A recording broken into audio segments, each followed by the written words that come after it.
At the turn of the century, there was a woman in Ireland that decided that, like some others in her local community, that she would get electricity. So she had it installed, and a month or two passed, and the meter reader came by and said, "Ma'am, I don't really understand. There's nothing reading on your meter. Is there something you're doing or not doing?" And she said, "Well, I do. I turn my lights on at night long enough to light my candles, and then I turn them back off." Her house had power, but it had not been altered. I think often in students of this science and in this teaching of unity and these principles, we tap into a place of understanding a power that is greater than we are, and we can use it. The way to use it is to allow one's life to be altered. I think that's the biggest element, is that people get engaged, we get excited, we feel the energy, we feel the vibration, we can't wait to have more of it, but yet then when it comes time to allowing ourselves to be altered, to let go of something that no longer works, to release something, to say goodbye to something, or to change something, we often then practice the path of most resistance. Do you relate? And so we want to allow our lives to be altered. Say that with me. We want to allow our lives to be altered in whatever way it is. And often we can't say what it is. See, I think sometimes that is the gravest mistake, is when we think that we know what it is, because that means we're stuck on it. And it's stuck to us like spiritual gooey Velcro. And so we're thinking that same idea that created the inertia or lack of the situation starts with an S. I got it. I'm coming. Okay. So, and we want to greet it at that level, and therefore we keep producing over and over again, since like attracts like, we keep producing the same situation and calling it something different. Did that make sense at all? Okay, good. I'm just checking, And so I believe it was Einstein that said, basically, I'm paraphrasing, in order to have different, we must address whatever it is that we're facing with a different set of ideas in order for it to change. We cannot meet it at the level that we're at, or it will remain more of the same. Thus, look at our nation. A lot of people running around talking about facts and repeating facts and stating the facts over and over again, regurgitating the facts. Did you see it? Did you read it? Did you know about it? Did you hear about it? Did you see the video? Fact, fact, fact, fact, fact, fact, fact. And all it is doing is being immersed in an energy of fact. And I'm not talking about the idea of politics. I'm talking about the idea of how people hold the world on a daily basis. Facts of how many people are starving today. What are the spiritual truths about how many people that are eating today that have never eaten before? Facts are limited to one set of eyes and does not show the greater totality of what really is. Thank God for that awareness, or most of us would still be stuck in diapers not wanting to change anything. Yes? So, that's just what, you don't have to hold back. We're in church. If we can't do it here, I don't know where else we can do it, So in that energy and in that space, I remember in my early days of ministerial school, I was 27, and that was just a little while ago. So come back, don't go away, don't do it, I hear you.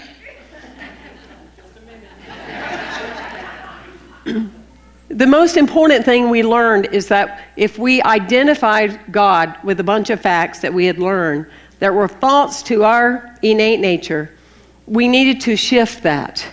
We needed to change that. So when we use the same word, God, repeatedly, though we didn't want to, at a cellular level, it would still bring the memory of whatever that was. We needed to change our beliefs so our faith and expectation would change, yes? So there was a time in class that we called God thing. Well, that was kind of hard for me, a Southern Baptist girl, to call God a thing. Okay, I won't even tell you what my parents thought. That's another talk. But it really helped it really helped identify with something much greater and grander than anything that I had ever recognized or been taught before, though I knew it intuitively like so many of you. That's why we say to you, welcome home, yes? But the biggest thing that we learned through this course was not only what the power represented to us, this immense power, our Creator and God, but was how to use it. How to use it. Because if we don't use it, it's like having a new Tesla and using the instruction manual of a 1957 pickup truck. Does it work? Right. I know my idea worked. They're not saying that. They're saying yeah. There was a minister that was approached by a 10-year-old little boy, and he wore a carnation on his lapel every Sunday. And the little boy asked him for it. And so the minister said, well, son, what are you going to do with it? And he said, well, my parents are divorced, and my grandmother took me because neither one of my parents wanted to have me anymore. And my grandmother has been so loving and kind and has taken me on as her own, and I want to take her this flower today. And the minister, see, I can't even tell the story without crying, so I can't imagine what he was going through, but the minister said, son, you don't need a flower. You need a bouquet. And he said, go up there, right there at the lectern, and you get that big old bouquet, and you take it and give it to your grandmother.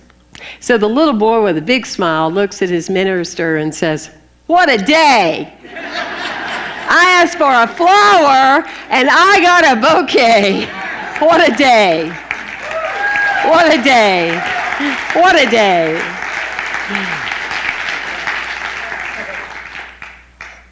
Do you ask? Do you ask for what you want? Do you decree what you need and desire, long for, and want? Are you apologetic about what you're asking for, as some of us were taught? Do you still have some of that other residue that is telling you it's not okay to really focus that much on yourself? Try that for a while and see how that works. A person that never allows themselves to focus on themselves eventually causes so much toxicity that that's all they can focus on is themselves. Why not do it in a healthy way? Why not do it with a power that is bold, that is brave, that is energized? We must be the example setters in our world today of teaching people God created you to focus on your life, the example, the abundant living through you, so you could spread the good news of what it's like to live in the Christ consciousness of your well-being. That really is what it's all about. And that person rarely does need to think about themselves because they know God's got it. And they don't have to fret over it. And they don't have to be in conversation about it because they're not just repeating facts all the time. They're actually living with spiritual truths. Yes. So a teenager, like all of us, couldn't wait to get his car. And he told his dad, it's time. I'm going to be getting my car. And his dad said, son, not so fast. You got a C, got to bring that report card up from a C to B. I want you to start reading your Bible every day. And you got to cut that long hair. It's got to go. So a couple of months pass, and he's all excited. And he goes, okay, Dad, I'm good. I'm ready. I want my car. And he said, well, your grades have gone up. He said, yeah. He said, but that hair, we got to get your hair cut. He said, well, here's the thing, Dad. I've been reading the Bible. He said, Samson had long hair. And Moses had long hair. Absolutely. And I'm very confident Jesus had long hair. And his dad looked at him and he said, son, do you also realize that all of them had to walk everywhere they go? Just saying.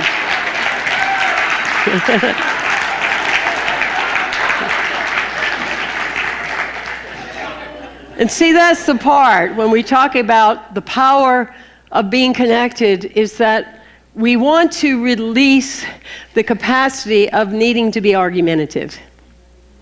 When we defend our positionality, our position stays the same.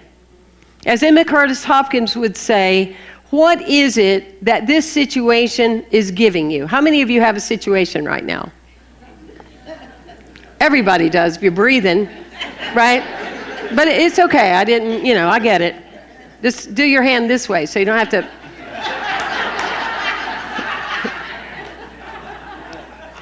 Yes. What situation do you have? And what is the payoff for having it?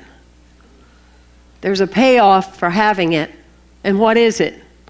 An eagle still not comfortable spreading and soaring? Still needing to be reminding that there's something still broken? A need still to explain oneself instead of the vibrancy of an energy, as setting an example? A person that's still living in, not there yet, not there yet, not there yet, all right?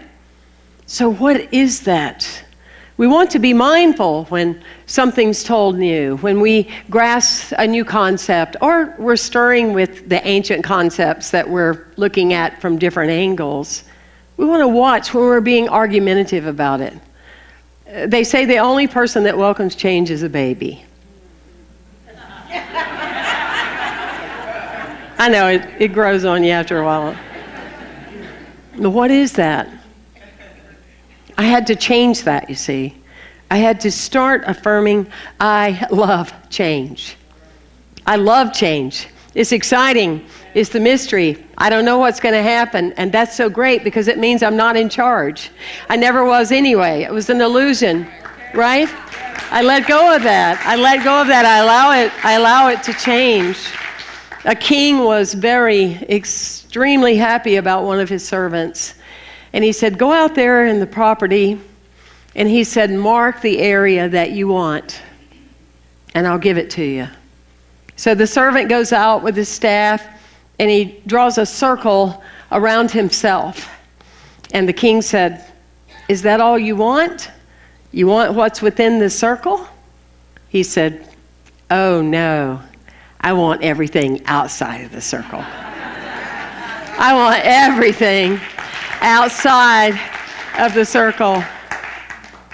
One of my greatest teachers, Dr. William Tolliver, died on Monday this week.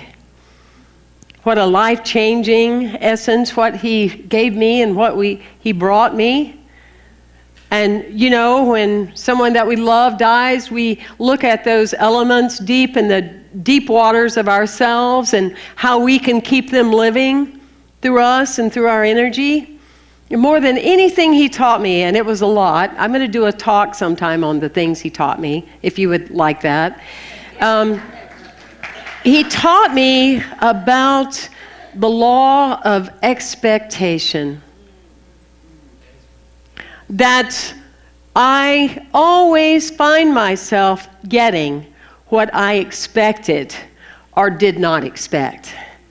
And that container in that energy of right now carries with it whatever I decree is truth for me.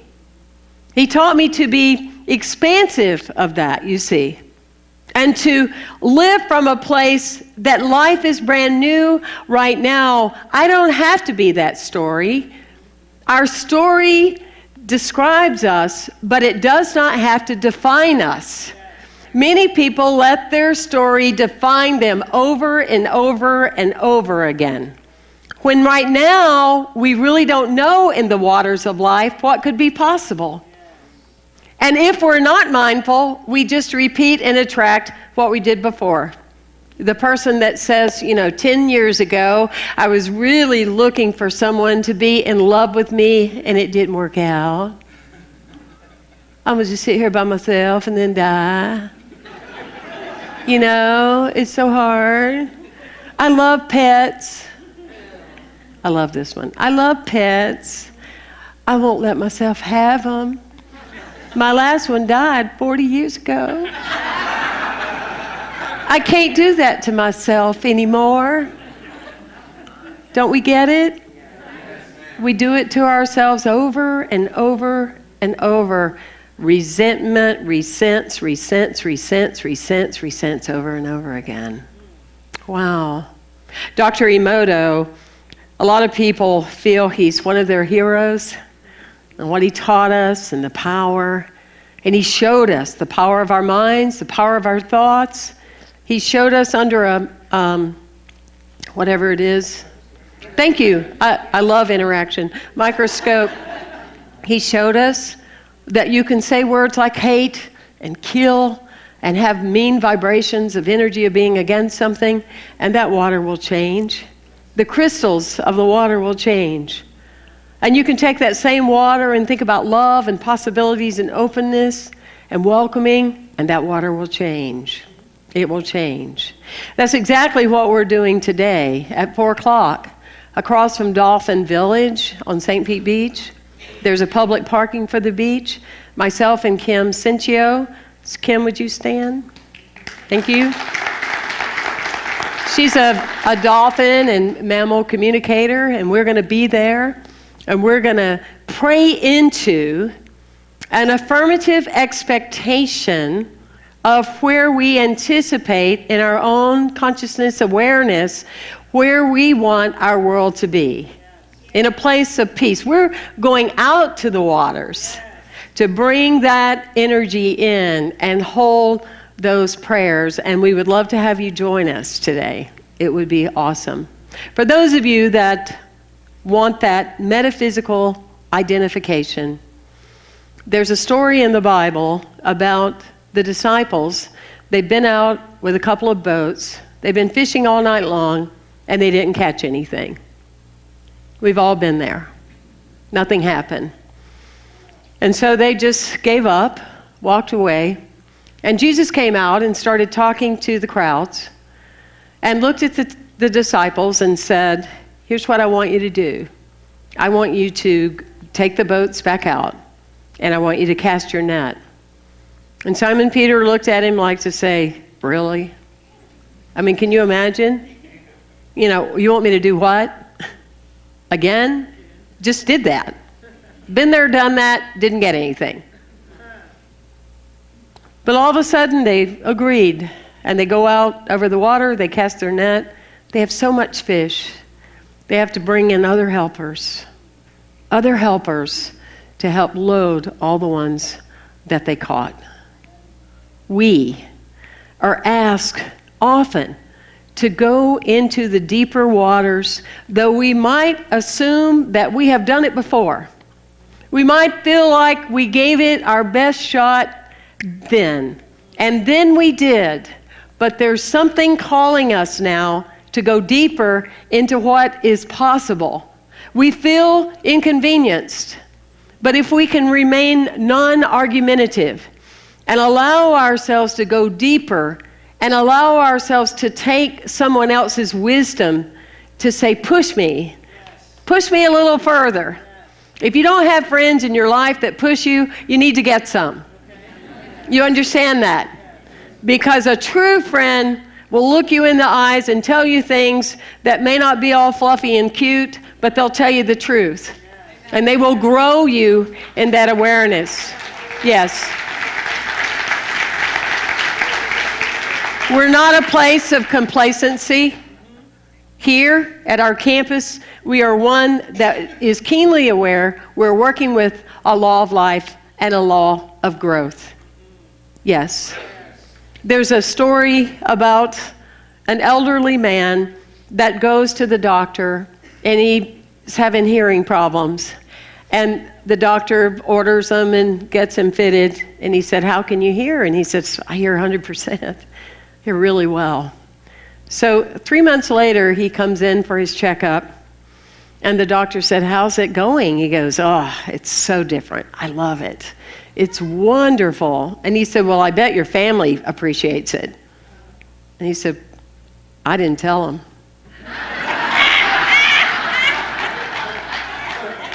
And he said, I've changed my will 3 times.